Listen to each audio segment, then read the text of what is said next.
This is only the start, though, and that is what should have everybody locked in. Because there are at least two concrete developments coming that matter a lot. One is the obvious one. If Kendrick does drop, the first 24 hours of that release are going to tell us whether the rumor class had any real insight or whether they were just shadowboxing with their own projections. The second is the broader movement around his ecosystem, because the Baby Keem connection is already in the air, and whenever Kendrick chooses to appear beside family, collaborators, or tour partners, those appearances tend to reveal direction, without fully giving away the whole blueprint. Add in the ongoing global life of the Grand National Tour, and you have multiple stages left for Kendrick to reshape the conversation without even needing a conventional interview cycle. So that is why you really do want to stay on top of this story, because the next move is not just about a song or an album. It is about whether the culture learns to separate official reality from monetized pre-reaction. If Kendrick drops, and it is expansive, some people are going to have to answer for trying to shrink him in advance. If he drops and there are shots, then we get to judge those shots in context, instead of swallowing somebody else's framing before the music even arrives. Either way, the truth is coming. That is the fun part. And if you are still here, I appreciate you, because you already know we are not doing the lazy version of these stories over here. We are doing the full picture. So keep your eyes on this one, keep your ears open, and stay subscribed, because the minute Kendrick actually moves, this entire rumor economy is going to get stress tested in public. And for the next video, I need to talk about the other side of this coin, because there is a fascinating question sitting there that almost nobody is handling correctly. What if the real post-beef trap was never about who lost the battle, but about who got stuck needing the battle to stay emotionally alive? That is a way bigger conversation than people realize. And when you follow the freestyles, the proxy voices, and a recurring need to relitigate the same war, the payoff gets very uncomfortable very fast. So if that sounds like your kind of chaos, go watch that one next. Let's open the refrigerator. Let's let Akademiks speak. In a recent stream, the man whose entire media operation runs on Drake-related oxygen got on the mic and said, and I am paraphrasing only slightly here, that he was expecting Kendrick's next album to be coming back around. That he had heard Kendrick was working on stuff, that he thought it might be a disc album aimed at Drake, and that it would be, quote, a good mix if Kendrick combined Squabble Up with Be Humble and Luther. That is the report. That is the entire piece of journalism we are being asked to treat as breaking news. A guy on a live stream saying he heard a rumor, layered onto his own wish casting about what the tracklist should sound like, packaged with a personal opinion about song combinations, and delivered to an audience that has been trained to treat his live stream rants as if they are Pulitzer-level reporting. And here is the first piece of surface evidence I want everybody to look at, because this is publicly verifiable. Go look the clip yourself. It is everywhere. Watch the body language. Watch the hesitation. Watch the way he says, I don't know the real contents of it, but I was thinking. That is the word he used. He is not reporting. He is speculating out loud on a stream into a microphone, and his audience is taking that speculation and pumping it into the timeline, as if it is sourced intel from inside TD. The second piece of surface evidence is the immediate reaction across the Drake fan ecosystem. Within hours of that clip surfacing, you had accounts with hundreds of thousands of followers writing entire essays about how Kendrick is scared, how he is scrambling, how Iceman has broken him. Go on X right now, search Kendrick's name, scroll for 30 seconds, and you'll see the same talking point copy-pasted across dozens of accounts that all somehow happen to land on the exact same framing at the exact same time.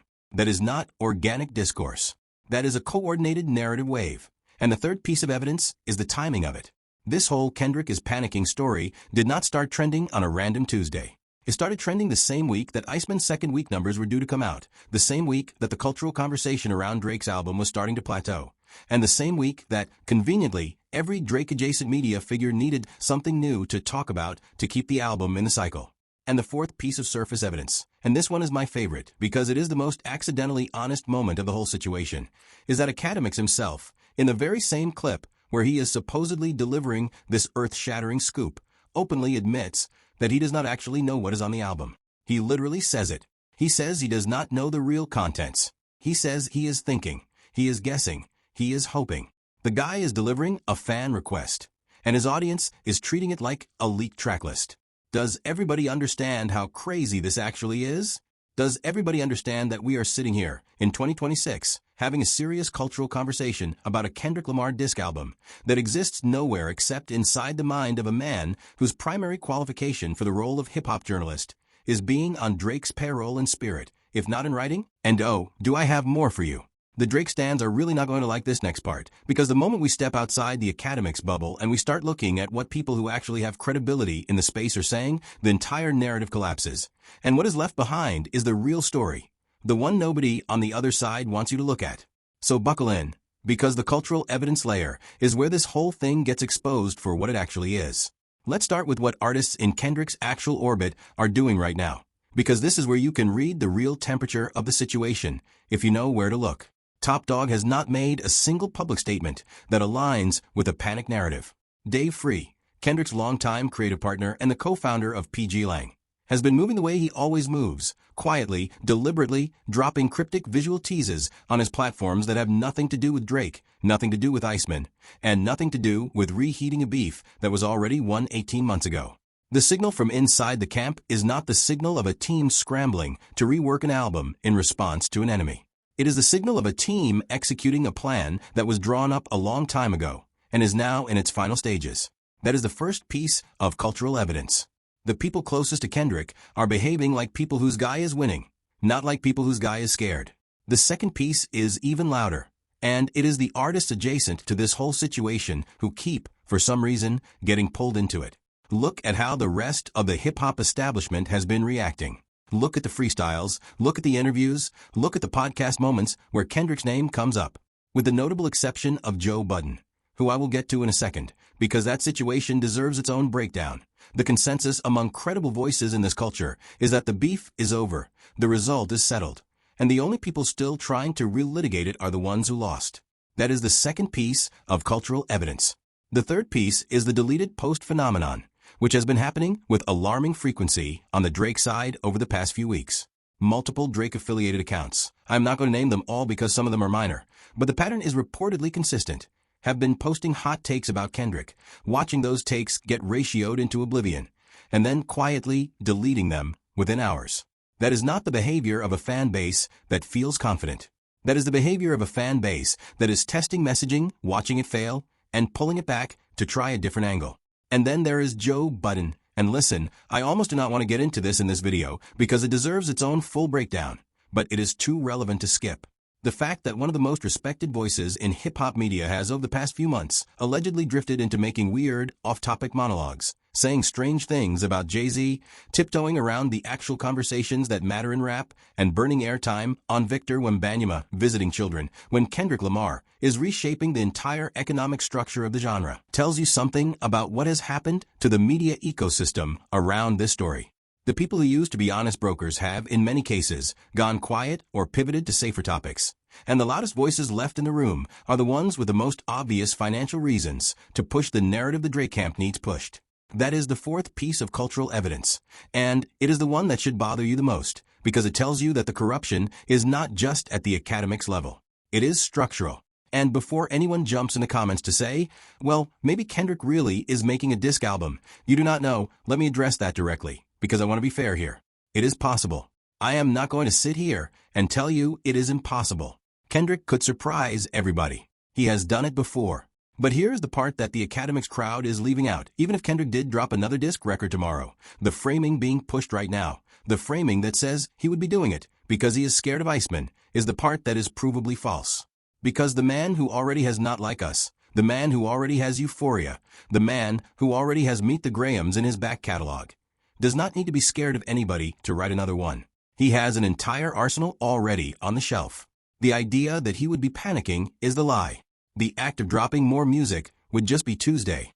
Okay, now we shift gears because everything I have told you up to this point has been about the entertainment layer of this story, the clips, the reactions, the artists, the timeline. But if we stop there, we are missing the actual story. And the actual story is not about who has better bars or who got the better diss off in 2024.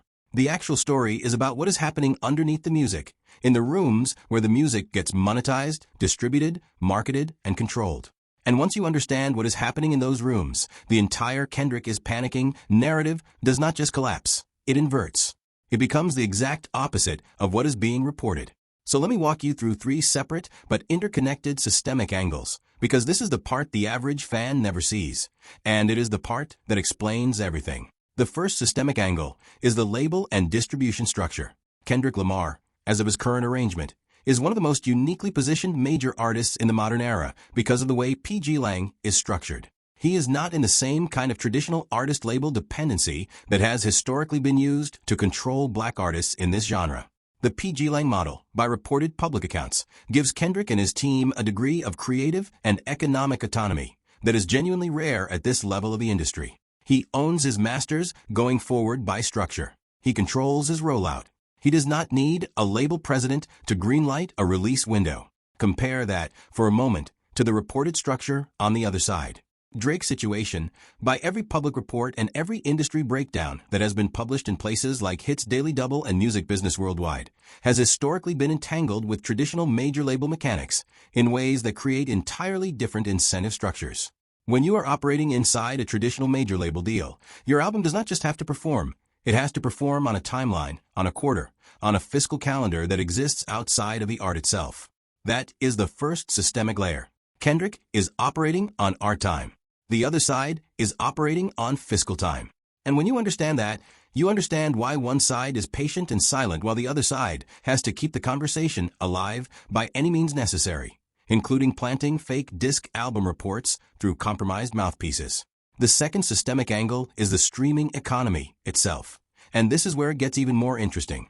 The modern streaming model, as has been reported by Spotify's own loud and clear data releases and by multiple Billboard and Pitchfork investigations, rewards consistency and catalog depth over single event spikes. What that means in plain English is that the artist whose catalog gets played consistently across years, across moods, across playlists, across generations, that artist makes the real money, and that artist has the real cultural footprint. The artist who has a massive launch week and then falls off a cliff in week 6 makes a lot of headlines and not a lot of long-term economic capture. Now ask yourself, in 2026, which of these two artists has the catalog that gets played 5 years after release, 10 years after release, 15 years after release? Ask yourself whose 2012 album is still in the conversation as one of the best of the modern era. Ask yourself whose Super Bowl performance reactivated his entire catalog and pushed every project he has ever released back onto the charts simultaneously. That is the second systemic layer. The streaming economy, by its own design, is built to reward exactly the kind of artist Kendrick Lamar is, and to punish exactly the kind of launch and fade model the other side has historically depended on. The third systemic angle, and this is the one that ties everything together, is the media ecosystem itself, the layer of paid, semi-paid, and ideologically captured commentators whose entire job is to manufacture narrative consensus around whichever artist is most useful to their business model in a given week. Akademiks is not a journalist. Let's stop pretending. He is a content figure whose audience growth, livestream revenue, and platform deals are reportedly tied, in significant part, to his proximity to Drake-adjacent stories. The economic incentive structure he operates under is not the structure of someone trying to tell the truth. It is the structure of someone trying to keep a specific narrative alive long enough to monetize the next news cycle. And this is not a personal attack. This is just how the media economy in this space actually works, and once you see it, you cannot unsee it. The disc album story is not a leak. It is a content product. It was manufactured to fill airtime, to generate clicks, to create comment section warfare, and to keep Drake's name in the cultural bloodstream during a moment when the actual album itself was starting to lose conversational steam. That is the play.